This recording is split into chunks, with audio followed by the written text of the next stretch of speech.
For me, as a film scholar, any response to the live dance performance involves finding the right distance from which to respond to the most captivating of the creative arts, which, through choreography of space, time, and bodies, involves an ethical engagement with the most pressing political issues in post-colonial times.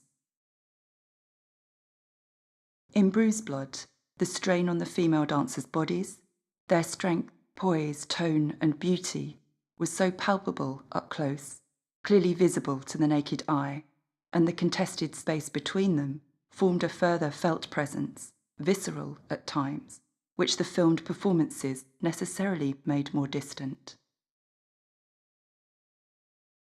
What was written so clearly on the bodies when viewed live was the painful history of struggles that are ongoing. In the live performance, white female bodies conveyed the unhealed bruises of the former, even as the inspiration for the piece was taken from the experience of a young black man. This opening out to other bodies, other genders, races, and ethnicities in another space and time suggests the importance of these issues for everyone rather than just one stratum of society. It's this translation of an embodied experience through space and time, and across the boundaries of difference, which also speaks to the shift from live to recorded performance, dance to filmed dance, dancer to spectator. In the medium of film, I am closer to my own area of knowledge, my own professional comfort zone. I note the cuts of editing and use of close-ups, film's means of dissecting bodies as well as its own body and serving them up for scrutiny, but also its means of asserting its status as art, certainly in its classical era. I further note the pace of shots and use of fixed frame and more mobile cinematography.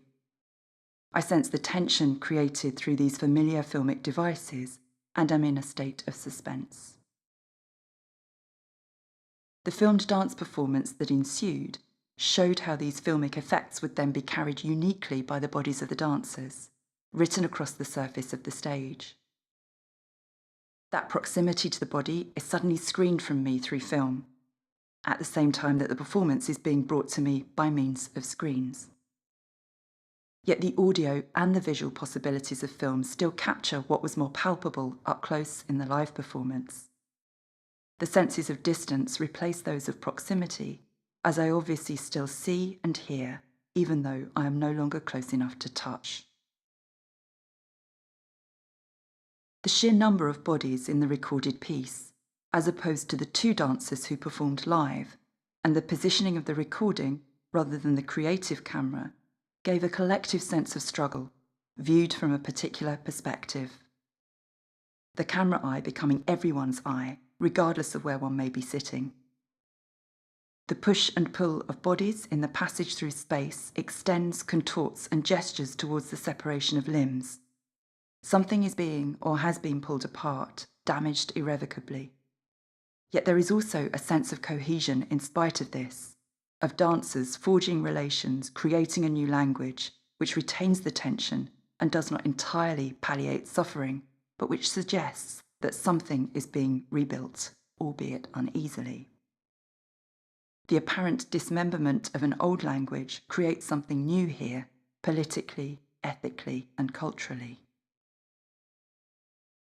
For me, the filmed and live performances experienced entered into a productive and thought-provoking tension, entirely consonant with the themes of the pieces themselves, products of the coruscating interweaving of music, dance, and film, lived through the bodies of dancer and spectator, and brought closer to me and my experience through the unique recording capacities of film.